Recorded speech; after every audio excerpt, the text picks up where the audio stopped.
નમસ્કાર દર્શક મિત્રો, હું શ્વેતા કહાર હેડલાઇન ન્યૂઝના બુલેટિનમાં આપનું સ્વાગત કરું છું। સમાચારની શરૂઆત કરતા પહેલા એક નજર મુખ્ય સમાચાર પર।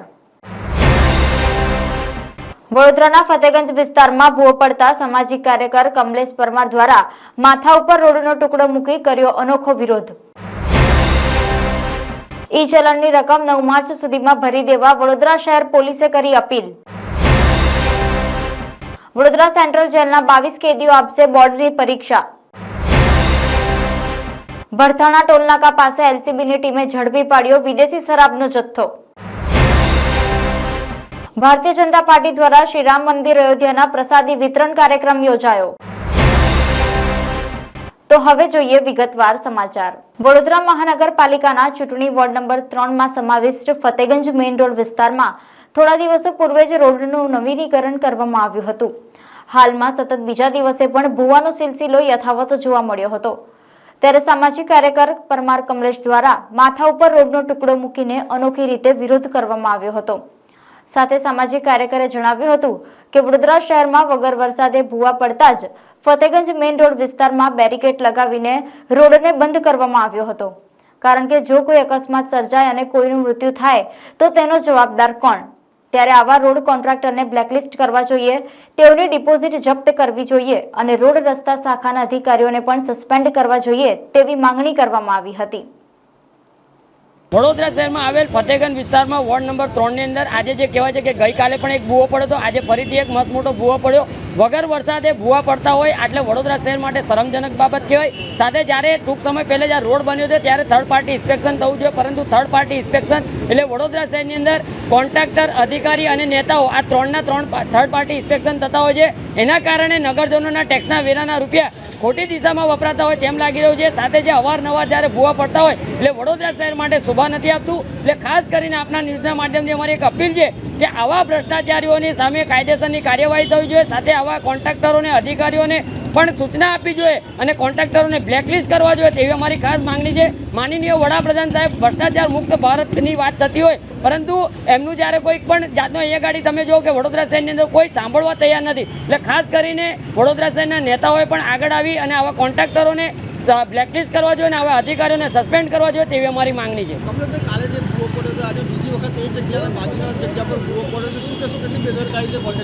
ચોક્કસથી જે આ ફતેગંજ મેઇન રોડ વિસ્તાર છે આમાં થોડા સમય પહેલે જ આ રોડનું નવીનીકરણ કરવામાં આવ્યું હતું, પરંતુ ટૂંક સમયની અંદર જ આજે ભ્રષ્ટાચાર જોવા મળે છે અને આ રોડની અંદર જે મોટા મેન્ટલ નાખવાના છે એની જગ્યાઓ પર માટીનું પુરાણ કરીને આ રોડ બનાવ્યો છે। એટલે ખાસ કરીને આવા કોન્ટ્રાક્ટરને તાત્કાલિક ધોરણે સસ્પેન્ડ બ્લેકલિસ્ટ કરવા જોઈએ અને આવા અધિકારીઓને સસ્પેન્ડ કરવા જોઈએ તેવી અમારી ખાસ માંગણી છે। વડોદરા શહેર ટ્રાફિક પોલીસ દ્વારા ટ્રાફિક નિયમોના ભંગ કરવા બદલ ઈ મેમો ઇસ્યુ કરવામાં આવ્યા છે। આ દંડની રકમ ભરપાઈ ન કરેલ હોય તેવા વાહન ચાલકોને દંડની રકમ ભરપાઈ કરવા માટે નામદાર વડોદરા શહેર કોર્ટ દ્વારા પ્રી લિટિગેશન નોટિસ આપવામાં આવી રહી છે। એક જવાબદાર અને જાગૃત નાગરિક તરીકે તમારા રજિસ્ટર વાહનનો વીમો ન ચૂકવાયેલ ઈ ચલણની રકમ આગામી 9 માર્ચ સુધીમાં ભરી દેવા વડોદરા શહેર પોલીસે અપીલ કરી છે। જો ઈ મેમોના દંડની રકમ ભરપાઈ કરવાની બાકી હોય તો વેબસાઇટ અથવા સ્થળ પર ઓફલાઈન પેમેન્ટ ભરી શકો છો। પોલીસ ભવન, વડોદરા શહેર, Karelibaug traffic office, Sayajiganj traffic office, Diwalipura court, Vadodara શહેર ખાતે રૂબરૂ ઓફલાઈન ભરી શકો છો। બોર્ડ પરીક્ષામાં વડોદરા શહેર જિલ્લામાંથી 75,319 વિદ્યાર્થીઓ પરીક્ષા આપનાર છે। ત્યારે સ્કૂલોના સામાન્ય વિદ્યાર્થીની સાથે વડોદરા સેન્ટ્રલ જેલના કેદીઓ પણ આ વર્ષે બોર્ડની પરીક્ષા આપનાર છે, જેમાં એસએસસી ધોરણ 10ની બોર્ડ પરીક્ષામાં 11 તેમજ ધોરણ 12ની એચએસસીની બોર્ડ પરીક્ષામાં 11 એમ મળી કુલ 22 કેદીઓ બોર્ડ એક્ઝામ આપનાર છે। ત્યારે સેન્ટ્રલ જેલના વહીવટી તંત્ર દ્વારા પણ કેદીઓની બોર્ડ પરીક્ષા માટેની તૈયારીઓ પરિપૂર્ણ કરી દેવામાં આવી છે, જેમાં એક વિશેષ રૂમ પરીક્ષા માટે ફાળવવામાં આવ્યો છે, જે રૂમમાં સીસીટીવી કેમેરાની બાજ નજર હેઠળ પરીક્ષા લેવામાં આવશે। સેન્ટ્રલ જેલમાં લેવાની પરીક્ષામાં પણ જિલ્લા શિક્ષણ અધિકારીની કચેરીમાંથી સુપરવાઇઝર, એજ્યુકેશન ઇન્સ્પેક્ટર ઉપરાંત જેલના સુપ્રિન્ટેન્ડન્ટ પણ પરીક્ષા પર સતત સુપરવિઝન કરનાર છે। જેલમાં પરીક્ષા આપનાર કેદીઓ માટે વેલફેર ફંડમાંથી કેદીઓને જોઈતા પ્રમાણમાં પુસ્તકો, નોટબુક, પેન સહિતની સુવિધાઓ પણ ઉપલબ્ધ કરાવવામાં આવી છે। आगामी मार्च महीने से जो कक्षा 10 और कक्षा 12 की जो बोर्ड एग्ज़ाम शुरू हो रही है उसमें मध्यस्थ जेल वडोदरा से कक्षा 10 में 11 आरोपी और कक्षा 12 में 11 आरोपी, दोनों में कुल मिला के 11 आरोपी, कुल 22 आरोपी 10वीं और 12वीं एग्ज़ाम दे रहे हैं। और इसके लिए हमने एक अलग जो बैरक है वो आइडेंटिफाई करी है, उसमें सीसीटीवी कैमरा भी है और उसमें जो बोर्ड एग्ज़ाम कंडक्ट करवाने वाले ऑब्जर्वर और एग्जामिनर आएंगे वो अपनी जो व्यवस्था है उसके हिसाब से वहाँ समय से पहले एंट्री करेंगे और वही एग्ज़ाम कंडक्ट करवाएंगे। मध्यस्थ जेल वडोदरा सिर्फ शिस्त और सलामती को ध्यान में रखते हुए जो हमारा गार्डिंग स्टाफ रहेगा वहाँ पे वो जो लीगल क्राइटेरिया है उसके मुजब से कार्रवाई हो उन चीज़ों को इंश्योर करेगा। बाकी एग्ज़ाम की सारी प्रोसीडिंग जो माध्यमिक शिक्षा बोर्ड है वो अपनी रूल्स एंड रेगुलेशन के हिसाब से करेंगे। सर, कैदियों को जो स्टूडेंट है उनको कोई बुक्स प्रोवाइड की जाती है? जी, उनको सारी की सारी पाठ्य सामग्री उपलब्ध करवाई जाती है और उनको जो भी पढ़ने लिखने के लिए सहायक सामग्री जो भी उनकी रिक्वायरमेंट रहती है वो हम लोग मध्यस्थ जेल वडोदरा की तरफ से वेलफेयर फंड से उपलब्ध करवाते हैं। એલસીબીની ટીમ કરજણ પોલીસ સ્ટેશન વિસ્તારના ભરથાણા ટોલનાકા ઉપર ભરૂચથી વડોદરા તરફની ટ્રેક ઉપર પ્રોહિબિશન વોચ તથા શંકાસ્પદ વાહન ચેકિંગની કામગીરીમાં હતા। દરમિયાન ભરૂચ તરફથી અશોક લેલેન્ડ ગાડી ભરૂચ તરફથી આવતા તેને ઊભી રખાવી ગાડીમાં પાછળના ભાગે ચેક કરતા જુદા જુદા માર્કાની ભારતીય બનાવટની વિદેશી દારૂની કુલ પેટી નંગ 414 જેમાં કુલ બોટલ નંગ 5976 કિંમત રૂપિયા 17,85,600 તથા અશોક લેલેન્ડ કિંમત રૂપિયા 10 લાખ તથા મોબાઈલ ફોન એક રૂપિયા 5,000 તથા જીપીએસ ટ્રેકર કિંમત રૂપિયા 5,000 નો મુદ્દામાલ કબજે કરવામાં આવ્યો હતો। પકડાયેલા ડ્રાઈવર ઈસમ નામે અજય મારુતિ સહિત વિદેશી દારૂનો જથ્થો ભરી આપનાર વિનાયક ટ્રાન્સપોર્ટવાળા રામદાસ વિરુદ્ધ કાયદેસરની કાર્યવાહી કરી કરજણ પોલીસ સ્ટેશનમાં ગુનો રજીસ્ટર કરવામાં આવેલ છે। ભારતીય જનતા પાર્ટી દ્વારા આજે શ્રી રામ મંદિર અયોધ્યાના પ્રસાદી વિતરણનો કાર્યક્રમનું આયોજન કરવામાં આવ્યું હતું। ખંડેરાવ માર્કેટ 4 રસ્તા ખાતે આયોજિત આ કાર્યક્રમમાં ભાજપ શહેર અધ્યક્ષ ડોક્ટર વિજય શાહ, ધારાસભ્ય ચૈતન્ય દેસાઈ સહિતની સંગઠનની ટીમ, સ્થાનિક કાઉન્સિલરો અને કાર્યકરો મોટી સંખ્યામાં ઉપસ્થિત રહ્યા હતા। ઉલ્લેખનીય છે કે આજે શહેરમાં એક સાથે એક જ સમયે 100 સ્થળે પ્રસાદીના વિતરણ કરવામાં આવ્યું હતું। વડોદરા મહાનગરના 1400 થી વધારે રામ ભક્તો આસ્થા ટ્રેન મારફતે રામલલ્લાના દર્શન કરવા માટે ગયા। સમગ્ર કાર્યક્રમનું આયોજન ભારતીય જનતા પાર્ટીના યશસ્વી અધ્યક્ષ માનનીય પાટીલ સાહેબના માધ્યમથી થયું। આ રામ ભક્તો જ્યારે દર્શન કરીને પાછા આવ્યા, પ્રસાદ લઈને આવ્યા, ત્યારે તેમને મનમાં એક સંકલ્પ કર્યો કે સમગ્ર વડોદરાના સૌ નગરજનો માટે આ પ્રકારના પ્રસાદના વિતરણનું કાર્યક્રમનું આયોજન કરવું જોઈએ।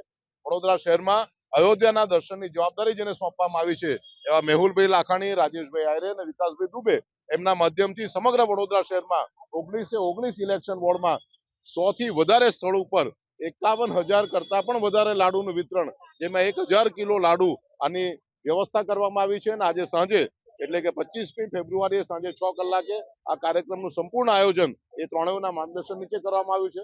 વડોદરાના હૃદય સમા ગણાતા આ માર્કેટ 4 રસ્તા આજે અહીંયા કાર્યક્રમના આયોજનમાં અમારી સાથે માન્ય વિધાયક ચૈતન્યભાઈ દેસાઈ, આજ વિસ્તારમાં વર્ષોથી જેમણે કાર્ય કર્યું છે તેવા માન્ય બાળુભાઈ શુક્લ સાહેબ અને વડોદરા શહેરના ચૂંટાયેલા સૌ પ્રતિનિધિઓ, આ વિસ્તારના અમારા ભારતીય જનતા પાર્ટીના સૌ આગેવાનો ઉપસ્થિત છે। ત્યારે આ લાડુના પ્રસાદના માધ્યમથી રામ ભગવાનના દર્શનની જે પ્રકારે લોકોને એના દર્શનને કારણે જે પ્રકારે એમને શાંતિ મળે છે, જે સૌભાગ્ય એમને મળ્યું છે, એ જ પ્રકારનું સૌભાગ્ય અને શાંતિ આ લાડુના પ્રસાદના આરોગવાથી પણ મળે એવું સુંદર આયોજન આજે વડોદરા મહાનગર દ્વારા કરવામાં આવ્યું।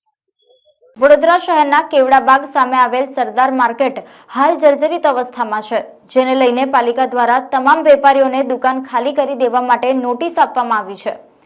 પાલિકા દ્વારા સરદાર માર્કેટની જર્જરિત ઇમારત તોડી પાડી તેના સ્થાને અન્ય આયોજન નક્કી કરવામાં આવ્યું છે, જેને લઈને વેપારીઓને સતત બીજી નોટિસ આપવામાં આવી રહી છે।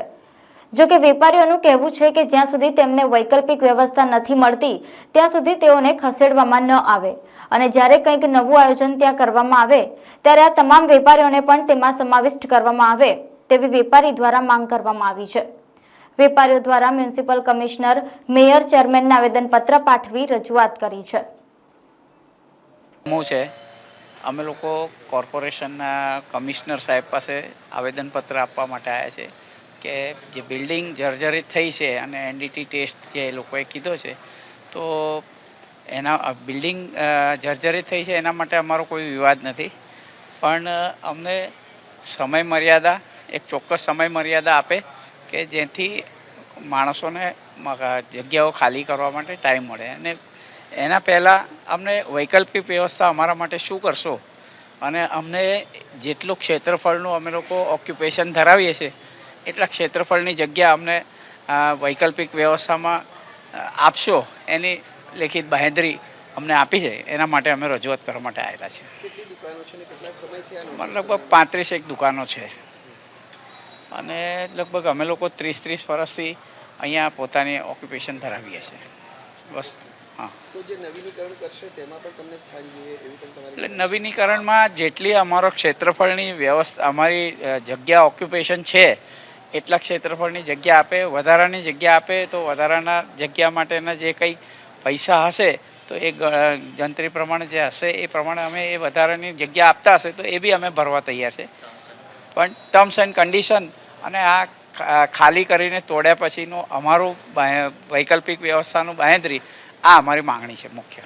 નોટિસમાં કેટલા દિવસથી તમને મુદત આપવામાં આવી છે? નોટિસની તો પહેલી નોટિસમાં 5 દિવસની આપી હતી. બીજી નોટિસમાં એમણે કીધું છે કે તમને અંતિમ નોટિસ છે અને કોઈ પણ જાતની જાણ કર્યા વગર અમે ખાલી કરાવી લઈશું કે તોડી નાખીશું કે આ રીતે એમણે લખેલું છે. પણ એ એક આટલા વર્ષથી કામ કરતા લોકો માટે તાત્કાલિક ખાલી કરવું એ અશક્ય છે. એટલે એક ચોક્કસ બાંધી મુદત આપે અને વૈકલ્પિક વ્યવસ્થાની લેખિત બાંહેધરી આપે તો અમે લોકો અમારા સમય ચોક્કસ મર્યાદામાં અમે લોકો ખાલી કરવા તૈયાર છે. વડોદરા શહેરના જિલ્લા સેવા સદન કચેરી ખાતે શ્રી યોગ વેદાંત સમિતિના નેજા હેઠળ આજે આસારામ બાપુના સમર્થકોએ એકત્ર થઈ બેનર પોસ્ટર સાથે પ્રદર્શન કર્યું હતું. આસારામ બાપુના સ્વાસ્થ્યને ધ્યાનમાં રાખી તેમને ન્યાયિક રીતે રાહત મળે તે માંગ સાથે આજે કલેક્ટર કચેરી ખાતે જિલ્લા કલેક્ટરને આવેદનપત્ર આપી રજૂઆત કરવામાં આવી હતી. આ મુદ્દે પ્રતિક્રિયા આપતા શ્રી યોગ વેદાંત સેવા સમિતિના વડોદરાના ઉપપ્રમુખ પ્રફુલ્લ પટેલે પોતાની વાત મીડિયા સમક્ષ મૂકી હતી અને અનેક આક્ષેપો પણ કર્યા હતા. પ્રદર્શન અને આવેદનપત્ર આપી રજૂઆતના કાર્યક્રમમાં યોગ વેદાંત સમિતિના યુવાનો, મહિલા પાંખ અને સ્વયંસેવકો જોડાયા હતા. અમે શ્રી યોગ વેદાંત સેવા સમિતિ વડોદરા અને બહેનો, ભાઈઓ અને યુવા ટીમ બધા આવ્યા છે કલેક્ટરશ્રીને આવેદનપત્ર આપવા માટે. અને આવેદનપત્રમાં મુખ્ય વસ્તુ અમારી એ છે કે સંત શ્રી આસારામજી બાપુને 10 વર્ષ ઉપરાંત થઈ ગયા છે. એમની તબિયત બી સારી નથી, એમને હાર્ટની પ્રોબ્લેમ છે, 3 બ્લોકેજ છે અને કોઈ પણ આજ દિન સુધી એમને નથી બેલ મળી કે નથી SOS મળી કે કોઈ પેરોલ પણ નથી મળી. તો એનું આવેદનપત્ર માટે આપવા આવ્યા છે. અને આ જે કેસ છે એ કેસ તદ્દન બોગસ કેસ છે. કેસની અંદર નથી છોકરીની FIRમાં એ બળાત્કાર લખેલો, નથી એની મેડિકલ ટેસ્ટમાં કોઈ બળાત્કાર, નથી એના મમ્મી પપ્પાની જે સ્ટેટમેન્ટ છે એમાં પણ બળાત્કાર શબ્દ જ નથી. તે છતાં ડબલ બળાત્કારની, ડબલ આજીવન કેદની સજા જે ખોટી રીતે આપી છે, જે તે સરકારની વિરુદ્ધમાં અમે આજે અહીંયા આગળ અમે આવેદનપત્ર આપવા માટે આવ્યા છે. બાપુની આ ઉંમરની અંદર આવી પરિસ્થિતિમાં એમ બાપુને બહાર લાવવા માટેનું ખાસ આવેદનપત્ર આપવા માટે અમે આવ્યા છે. આગામી ઇલેક્શન છે લોકસભા, એના માટે તમે શું કહેશો?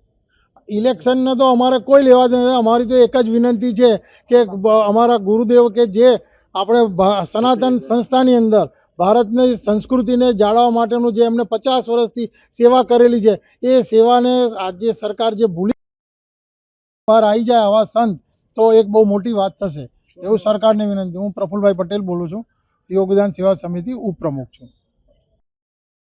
હરણી બોટ દુર્ઘટનાને હજી 1 મહિનાનો સમય થયો છે ત્યાં તો ફરી એકવાર તંત્રની બેદરકારી સામે આવી છે. હરણી બોટ દુર્ઘટના બાદ તમામ જળાશયોમાં પર્યટન અને બોટિંગ બંધ કરવામાં આવ્યું હતું. આ સ્થળે કેટલીક વોટર સ્પોર્ટ રાઇડ્સ ગામના યુવાનો દ્વારા ચલાવવામાં આવે છે. જોકે હરણી બોટ દુર્ઘટના બાદ જિલ્લા તંત્ર દ્વારા બોટિંગ સહિતની રાઇડ્સ બંધ કરવાનો આદેશ કરવામાં આવ્યો હતો. છતાંય રવિવારની મજા માણવા માટે મોટી સંખ્યામાં પર્યટકો અહીં એકત્ર થતા હોય છે. ત્યારે બીટેકના બીજા વર્ષમાં અભ્યાસ કરતા મનોજકુમાર મસ્તાન બેભાન અવસ્થામાં નદીમાંથી બહાર કાઢવામાં આવ્યો હતો. જ્યારે મદદ માટે ગામના સ્થાનિક તરવૈયાઓ પણ પહોંચી ગયા હતા. 108 એમ્બ્યુલન્સ બોલાવીને યુવકને સારવાર અર્થે નજીકની હોસ્પિટલમાં ખસેડવામાં આવ્યો હતો. તરસાલી અને કલાલી સ્થિત પોદાર જમ્બો કિડ્સ સ્કૂલના વાર્ષિક ઉત્સવ 2024ની ઉજવણી ઉત્સાહભેર વિવિધ પ્રવૃત્તિ સાંસ્કૃતિક કાર્યક્રમો સાથે કરવામાં આવી હતી. પોદાર જમ્બો કિડ્સ સ્કૂલના નાના ભૂલકાઓ માટે તૈતરીય ઉપનિષદ અને યજુર્વેદમાં જણાવ્યા પ્રમાણે માણસની પ્રવૃત્તિ, સ્વભાવ, વ્યક્તિત્વનું ઘડતર જે 5 કોષથી થાય છે, આ 5 કોષોના વિકાસ આધારિત વિષયો, રમતો અને પ્રવૃત્તિઓ દ્વારા બાળકનો બૌદ્ધિક, શારીરિક, વૈચારિક, માનસિક અને આધ્યાત્મિક એમ સર્વાંગી વિકાસ કરવામાં આવે છે.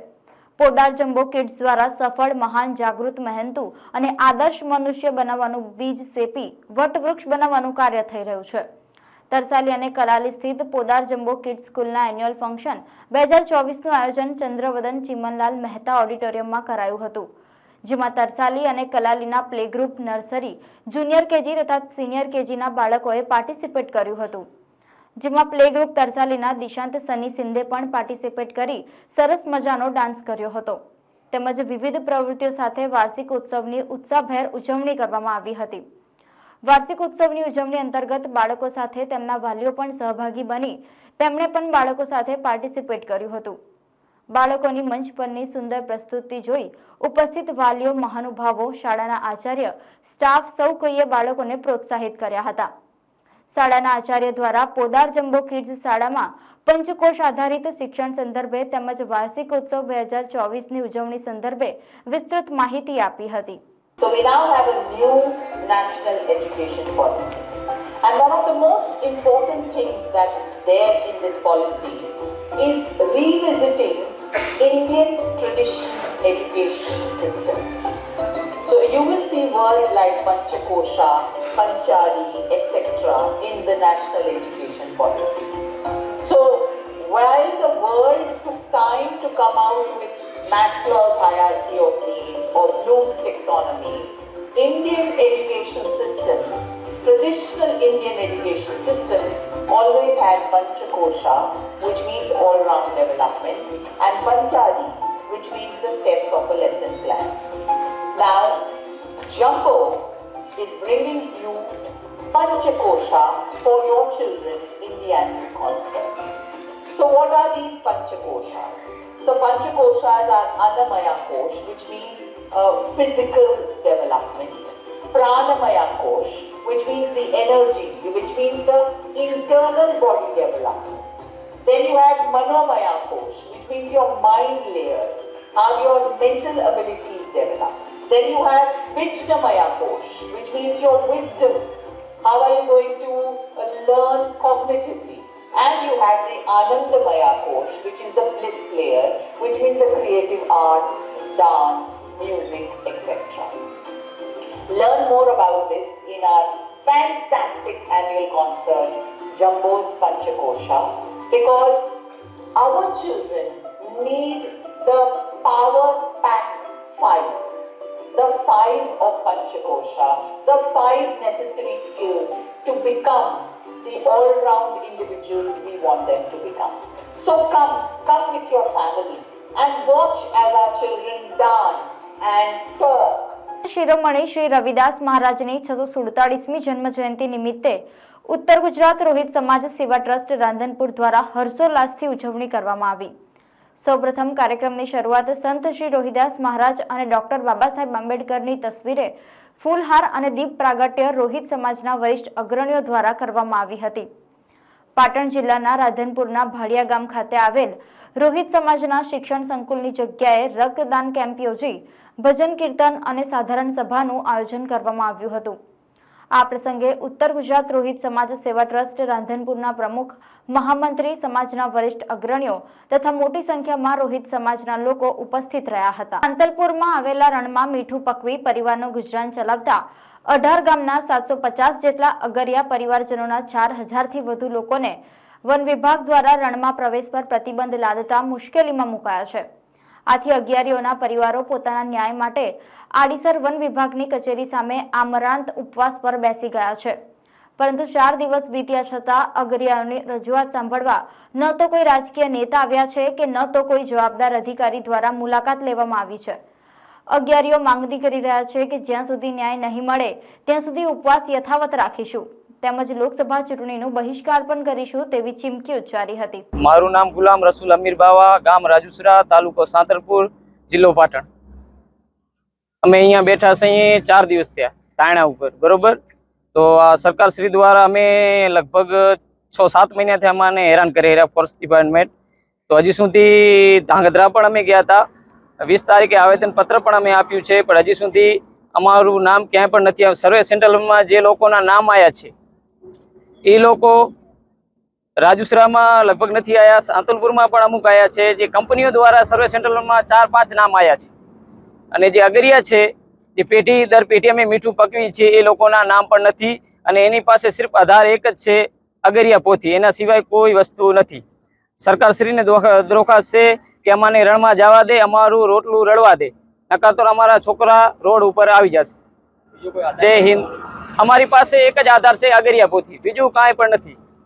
અમે પેઢી દર પેઢી મીઠું પકવીએ છીએ. અમારા દાદા પરદાદા મીઠું પકવી અને ગયા છે. કોઈ પણ આજીવિકા નથી, સિવાય મીઠા સિવાય કોઈ આજીવિકા અગરિયા પાસે નથી. અગર સરકાર અમાને નિર્ણય નહીં આપે તો અમારા છોકરા ભૂખ્યા તરસ્યા મરી જશે, રોડ પર આવી જશે. અત્યારે જોવા જઈએ તો છોકરાને તમે જોઈ શકો છો કે ખાવા પીવા કાંઈ પણ નથી. આ તમે લોકો જોઈ રહેશો ચારે બાજુ.